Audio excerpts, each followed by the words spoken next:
मैं तवक्को ये कर रहा था कि आज जो नून लीग के रहनुमा मेरे साथ स्टूडियो में है मौजूद, मेरे लिए मिठाई लेकर आएंगे, लेकिन वो नहीं लेकर आए। उनको शायद इतनी खुशी नहीं है कि 23 साला तहकीकात नवाज शरीफ पर बंद हो गई हैं। नैब ने उसके अलावा 6 और करप्शन के केसेस बंद किए हैं। सीडी अफसरान के खिलाफ केस था पार्क इनक्लेव हाउसिंग सोसाइटी का, वो बंद हुआ है। वफाकी हुकूमत के अफसरान थे, मनपसंद भर्तियों का केस था, वो भी बंद कर दिया गया है। शाहिद मलिक और शहबाज यासीन मलिक के खिलाफ इंक्वायरी थी, बंद हो गई है। लेकिन सबसे बड़ी इंक्वायरी है शरीफ ट्रस्ट केस की, जो साल 2000 में शुरू हुई थी, 23 साल चलती रही, नैब को कुछ ना मिला। 23 साल में नैब को कुछ ना मिला। फिर नैब कर क्या रहा है, ये भी एक बहुत बड़ा सवाल है। लेकिन क्या ये नून लीग के रहनुमा से पूछ लेते हैं। नासिरुद्दीन साहब, एक तो आप मुझे खुश इतने नजर नहीं आ रहे, क्या वजह है इसकी कि 23 साल तहकीकात खत्म हुई आपके सरबराह के ऊपर, लेकिन वो खुशी के आंसू नहीं छलक रहे आपकी आंखों से? और क्या आप समझते हैं कि ये एक और रेड कारपेट और प्रोटोकॉल का नतीजा है, जो पीछे वाली पावर है आपके पास, उसने काम करवा दिया? देखिए, मैंने पहले भी अर्ज़ किया था, मैं फिर आपसे अर्ज़ करूं कि जितने भी केसेस थे ये सारे के सारे जो मियाँ साहब पर कायम किए गए थे वो नाइंसाफ़ी पे मुश्तमिल थे। तो मियाँ साहब 2013 में पावर में भी तो आए थे, उस वक्त क्यों नहीं ख़त्म हुए? देखें, उस वक्त भी पहले दिन से जब मियाँ साहब इक़्तिदार में आए थे, तो वो अभी जैसे कि रशीद साहब कह रहे थे कि कराची में अगर अमन कायम हुआ तो उसका क्रेडिट जो है वो रेंजर्स को जाना चाहिए। तो मैं याद दिला दूँ कि रेंजर्स जो है वो तो 1991 से थी। तो मियाँ साहब जब 2013 में बरसर इक़्तिदार आए तो उनके पास माजी के बेपनाह मसाइल थे। आपको अगर याद हो तो उस वक्त एनर्जी का बेपनाह क्राइसिस था, मुल्क में 20-20 घंटे की लोड शेडिंग थी। नवाज शरीफ साहब को वो मसला हल करना था। फिर पाकिस्तान में सुई गैस यानी गैस की बदतरीन सूरत हाल थी, उसमें भी बदतरीन लोड शेडिंग थी। आज फिर वही सूरत हाल है। यानी फिर नवाज शरीफ साहब ने इक़्तिदार में आने के बाद में वो सिफर कर दी थी, वो उन्होंने उसको ख़त्म कर दिया था। लेकिन 2017 में जैसे गैस की लोड शेडिंग सर कब खत्म हुई? सर गैस की लोड शेडिंग, सर्दियां हो और गैस की लोड शेडिंग ना हो, मैं तो कहूँगा नहीं आप पाकिस्तान सर, ये सर आपको याद नहीं है 2013 से पहले कराची में, आपको अगर जहन में हो आप थोड़ा कराची सर देखें ना टेल में है, असल गैस की जरूरत वहाँ है जो बर्फानी इलाके हैं, उन इलाकों में भी लोड शेडिंग की सुई में आज तक गैस की लाइनें नहीं है। देखिए वो देखिए अब तो खैर वहाँ पर गायब हो गई। मैं 2013 की बता रहा हूँ आपको कि 2013 में जब मियाँ साहब बरसर इक़्तिदार आए थे तो उससे पहले की जो सूरत हाल थी वो बहुत बदतर थी, ऐसे ही थी जैसे आज सूरत हाल है।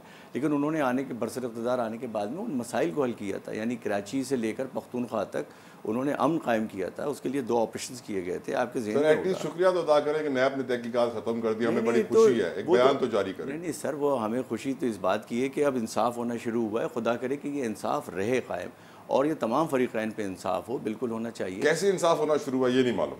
नहीं इंसाफ देखिए, ऐसा क्या हुआ कि इंसाफ होना शुरू? नहीं, जब जो है वो नवाज शरीफ के ख़िलाफ़ जो है वो यानी इदारों की तरफ से कि जिस तरीके से उनको विक्टिम किया गया 2018 के मौके पर, 2017 में उनको ज़बरदस्ती, आप अभी जैसे कि जिक्र भी कर रहे थे कि पनामा केसेस में उनको जो है वो सज़ाएँ दी गई, तो वो सारे के सारे ऐसी मुकदमात थे आपके इल्म में। उसके ऊपर तो कितनी गुफ्तगू हो चुकी है कि अदालत में उसके ऊपर गुफ्तगू हुई है, अभी वो सारे मुकदमात। यानी आप कह रहे हैं इंसाफ का बोल बाला हुआ है। अच्छा, इससे पहले कि मैं दूसरी सियासी जमातों का उनका मौक़िफ़ जानूं इसकी खबर के ऊपर, पहले फारूक साहब से उनका मौक़िफ़ जान लेते हैं कि तज्ज़ियाकार क्या कहते हैं। सर, क्या आपकी नज़र में इंसाफ का बोल बाला हो रहा है, जिस तरह नवाज शरीफ साहब को रिलीफ मिल रहा है, और नैब की परफॉर्मेंस, जिस नैब को senate floor of the house में गालियाँ दी जाती हैं, सर आपकी नज़र में कैसी है?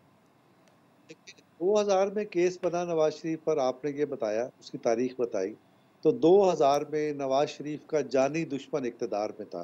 उस शख्स का नाम था जनरल परवेज मुशर्रफ। ठीक है, उसके बाद पीपल्स पार्टी इक़्तिदार में आई। पीपल्स पार्टी के बाद मुस्लिम लीग आई, उसको छोड़ दें आप। फिर जानी दुश्मन नवाज शरीफ का इक़्तिदार में आया इमरान खान। ठीक है, अगर कुछ था उस केस में तो इन्होंने क्यों फांसी नहीं दे दी नवाज शरीफ को? इसका मतलब ये है कि इस मुल्क को डिस्टेबलाइज करने के लिए जमहूरी एतबार से ये केस बनाए गए। इन केस बनाने वालों पर और इस नैब पर मैं ये सब, अपना रशीद साहब की गुफ्तगू बड़ी माइंड ब्लोइंग थी। ये बिल्कुल ऐसी बात है कि आज कोई सुप्रीम कोर्ट में चला जाए कि ये मिसिंग पर्सन केस, ये नैब के जो काम है जिसपे अरबों डॉलर पाकिस्तान के बर्बाद हुए गए टैक्स पेयर्स के, ज़रा इसका भी हिसाब किताब ले लिया जाए कि इस मुल्क को डिस्टेबलाइज करने के लिए इस किस्म के मुकदमात बनाए जाते हैं। और फिर ये लोग जो मुकदमात बनाते हैं, जो मुल्क की दौलत लूटते हैं इस काम के लिए, आपके सामने ये सारा दौर चला, इमरान खान के दौर में भी, पहले भी। आप अरबों डॉलर बर्बाद कर देते हैं और फिर आप हंसते हुए घर जाके बैठ जाते हैं कि वो तुझे कुछ नहीं मिला। बहुत बेहतर होगा कि आज ये केस खत्म हुए, आज ही कोई सुप्रीम कोर्ट में चला जाए और इसको चैलेंज करे कि अगर ये कुछ नहीं था तो फिर आप इस कौम का बर्बाद क्यों किया, वक्त भी बर्बाद किया, दौलत भी बर्बाद की। तो ये एक केस ये भी जाना चाहिए सुप्रीम कोर्ट। फारूक साहब, वो जिससे बहुत ज्यादा प्यार होता है ना उसको आप जानी कहते हो, और जिससे आपको बहुत ज्यादा खतरा होता है उसे आप जानी दुश्मन कहते हो। तो यकीनन दोनों में प्यार इन्वॉल्व मुझे नजर आ रहा है। अब्दुल रशीद साहब, आप रशीद साहब तो बहुत बेहतर है। अब सिराजुल हक साहब जाएं, बात करने का शौक भी बहुत है, वो जाएं और जाके ये केस चैलेंज कर दें, बहुत अच्छा हो जाएगा। इसमें मैं अर्ज करूँ, एक तो ये कि जी सिराजुल हक साहब बात करने के काबिल हैं, इसलिए बात करते भी हैं, ठीक, बाकी लोग बात करने के भी काबिल नहीं बचे। इस वक्त मेरे लिए नवाज़ शरीफ के नेब केसेस ख़त्म करना कोई सरप्राइज़ नहीं है। ये पाकिस्तान की तारीख़ रही है कि नेब जो है वो इंतकाम के लिए और इनाम के लिए इस्तेमाल होता रहा है। यानी एक हुकूमत जाती है, दूसरी हुकूमत के लिए इंतकाम के लिए नेब आलाकार बन जाती है, और नई हुकूमत लाने के लिए नेब इनाम से नवाजना शुरू कर देती है। तो मेरा ख्याल है कि NRO जरदारी साहब की हो, नवाज़ शरीफ साहब के केसेस का बनना, नवाज़ शरीफ साहब के केसेस का ख़त्म होना, इमरान खान साहब का जेल में जाना, हम तो सवाल करने के काबिल हैं, इसलिए सवाल करते हैं।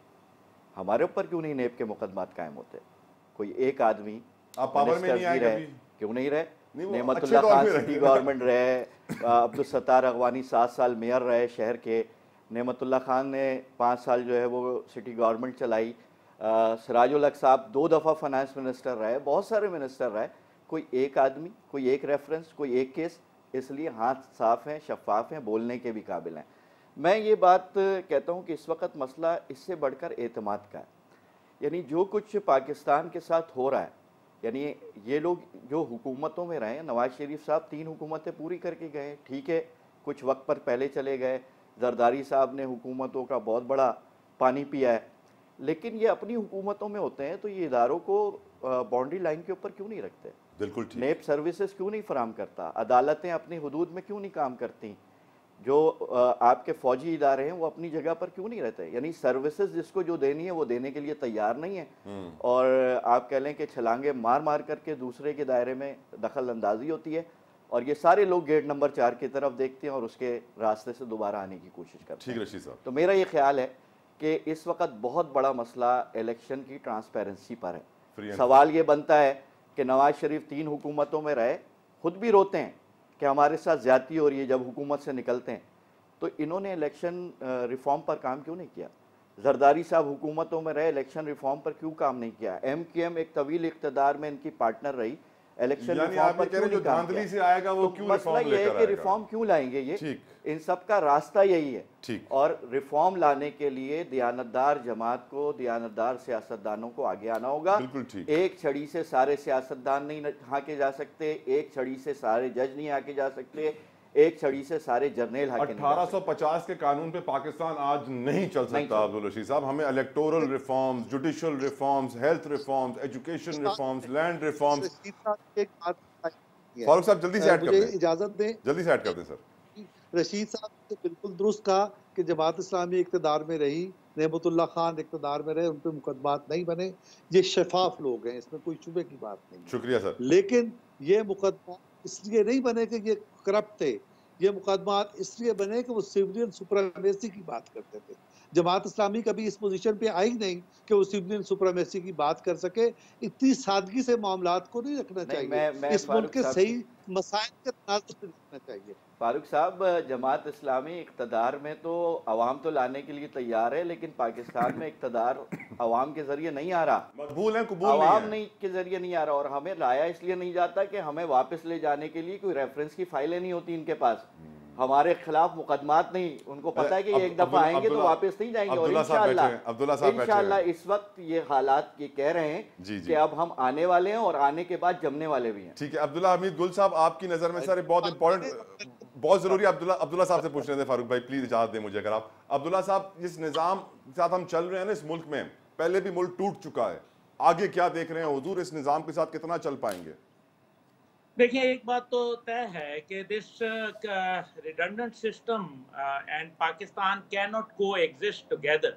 इनमें से एक को जाना है और निज़ाम को पहले चला जाए तो बेहतर है, क्योंकि हम आधा मुल्क पहले ही गंवा बैठे हैं। मसला यहाँ ये है कि मुल्क जमहूरियतों से नहीं बल्कि मुल्क इंसाफ से जो है वो मजबूत हुआ करती हैं। आप जो है जमहूरियतें जो हैं, क्या यूके के अंदर जमहूरियत की वजह से मुल्क मजबूत है या उनके इंसाफ की वजह से मजबूत है? इंसाफ। ऑस्ट्रेलिया में क्या जमहूरियत की वजह से मजबूत है? जमहूरियत की वजह से नहीं है, इंसाफ की वजह है। और दूसरी बात रिफॉर्म्स की बात। देखिए, जब जमात इस्लामी मेरे बड़े दिल के करीब हैं और नेमतुल्लाह खान साहब वगैरह वो लोग हैं जिनको हम एडमायर करते हैं। अग्रीड।